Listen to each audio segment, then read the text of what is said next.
आज जब जब हुकूमत के खिलाफ बगावत का परचम बुलंद हुआ तो इस इलाके के बागियों ने सीधे चंबल का रुख किया।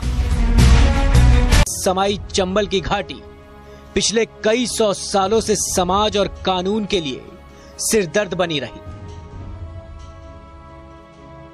चंबल की घाटियों में राज करने वालों की कहानी आज की नहीं है, ये कहानी सदियों पुरानी है।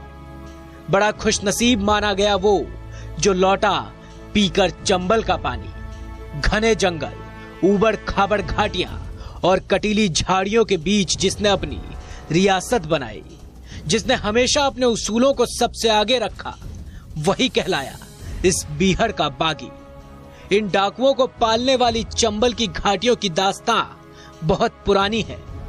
समाज और कानून से भागे डकैत चंबल में पनाह पाते हैं। ये चंबल की घाटियां कई खूंखार डकैतों का ठिकाना रही है। यहां पर बड़े बड़े खूंखार डकैतों ने अपनी पूरी जिंदगी बिताई है। इन घाटियों को कुदरत ने कुछ ऐसे बनाया है कि यहां पर छिपे डाकुओं को ढूंढ पाना पुलिस वालों के लिए कभी आसान नहीं रहा। डाकुओं की जिंदगी में भी कुछ उसूल होते थे जिनकी वजह से चंबल के डकैत अपने को बागी कहलाना ज्यादा पसंद करते थे। चंबल के डाकुओं के अपने आदर्श और सिद्धांत थे। अमीरों को लूटना और गरीबों की मदद करना चंबल के डाकुओं का शगल हुआ करता था। अन्याय और शोषण के खिलाफ विद्रोह करने वाले दस्यु भले ही पुलिस फाइलों में डकैत के नाम से जाने जाते हों, लेकिन उनके नेक कामों से लोग उन्हें सम्मान से बागी ही मानते हैं। चंबल की घाटियों में पनाह लेने वाले हर एक डाकू की अपनी अलग कहानी है।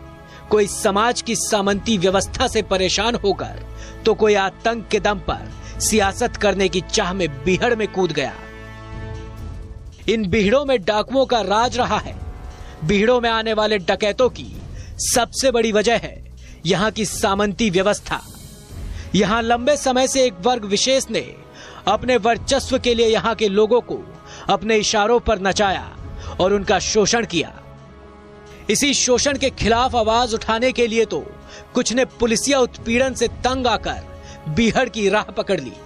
डकैत ददुआ ने 4 दशक पहले आतंक के दम पर सियासत करने की जो परिपाटी शुरू की, वो आने वाले सभी डकैतों के लिए नजीर बन गई और शायद उसी रसूख को पाने की चाह भी कईयों को बीहड़ तक ले आई। लेकिन केवल ददुआ ही आतंक के दम पर सियासत में किंग मेकर बनने में कामयाब रहा। बाकी सभी के ख्वाब कमोवेश अधूरे ही रह गए। वैसे चंबल के कुख्यात चंबल बनने की कहानी की जड़ में ही सियासत है।